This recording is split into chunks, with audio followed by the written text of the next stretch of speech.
Bonjour Claudine, comment vas-tu? Bonjour, oui, ça va très bien, merci, vous-même? Ça va très très bien, merci.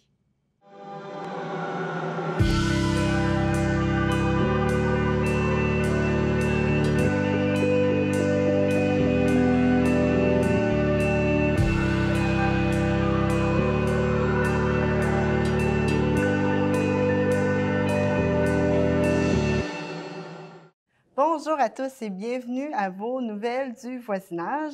Vous le savez peut-être, dans le Centre-Sud, la culture est un maillon fort de la communauté et j'avais envie de discuter un peu de culture et de ce qui se passe, en fait, pendant cette pandémie qui ralentit tout le monde. Alors, je rejoins la directrice générale de Voix culturelle des Faubourgs, Claudine Kellil. Claudine, peux-tu nous dire un peu, en commençant, c'est quoi les Voix culturelles des Faubourgs et votre mission? D'accord. Voix culturelle des Faubourgs, c'est un organisme sans but lucratif. On a un membership d'une cinquantaine de membres, en fait, pour la plupart des organismes culturels. On a aussi des artistes indépendants. Nous, en fait, ce qu'on fait, c'est qu'on fait de la concertation en culture. Donc, on est en lien avec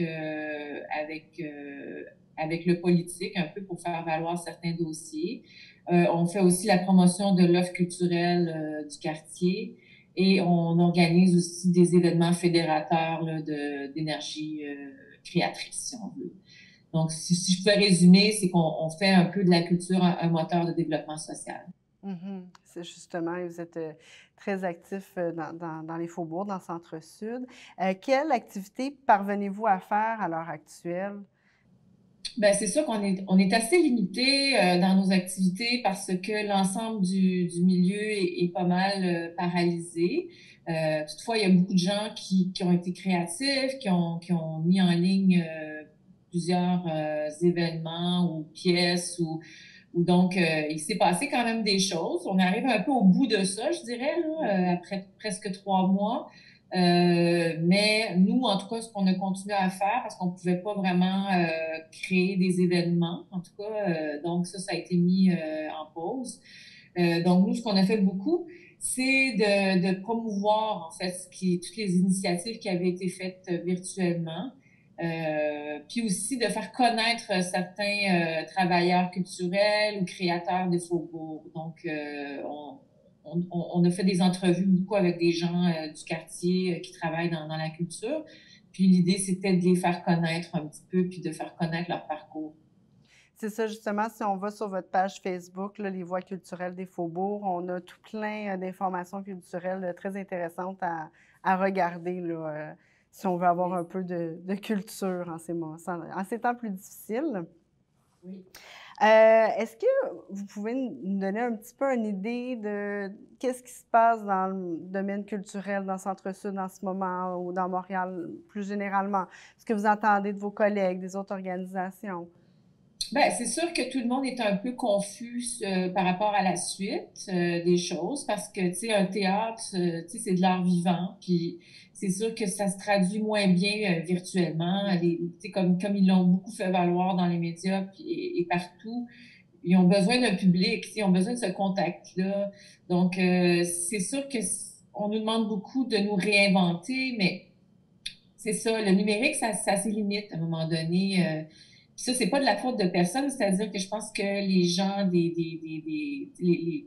les gens des arrondissements ou des différents conseils des arts et de la culture font ce qu'ils peuvent pour essayer de soutenir. Mais il reste que c'est pas une situation facile. On peut pas dire que...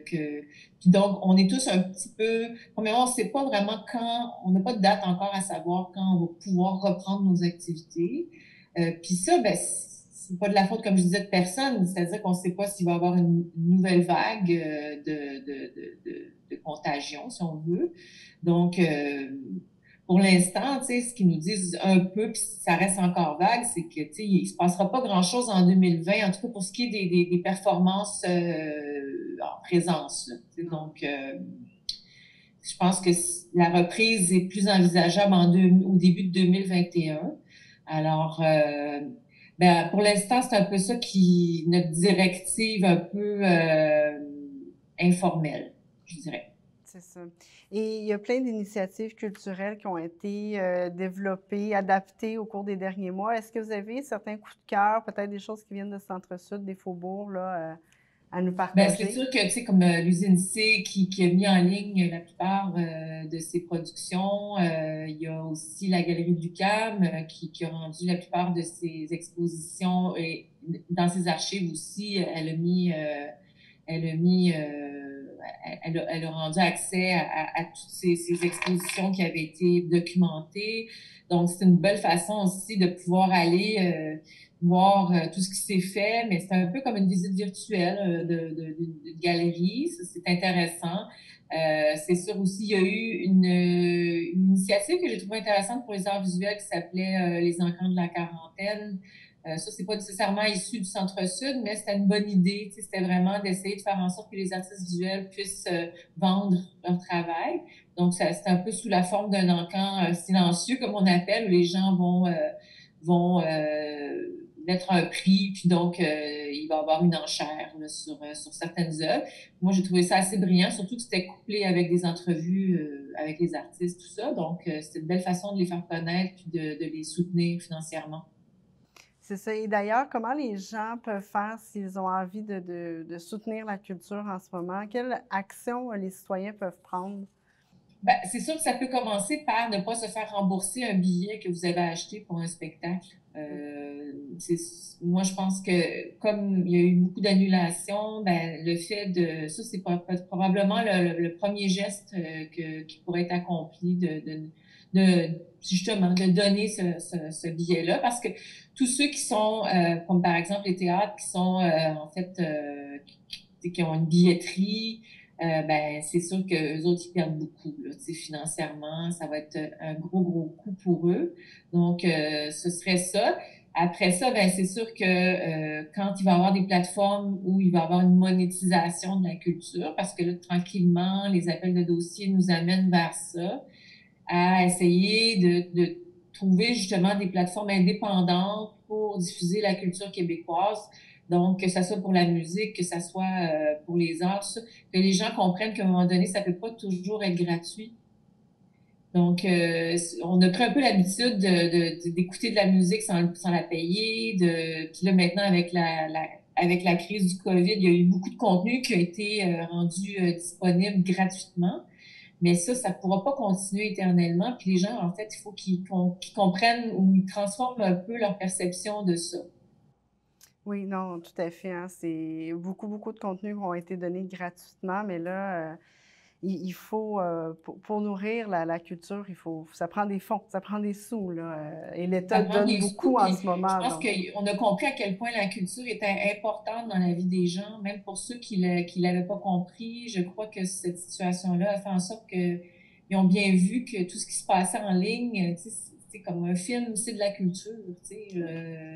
Donc, tu sais, donc tout ça, je pense que c'est ça, c'est de comprendre en fait que tous ces créateurs-là, c'est comme viennent aider, mais ont aidé beaucoup les gens à traverser cette crise-là. oui.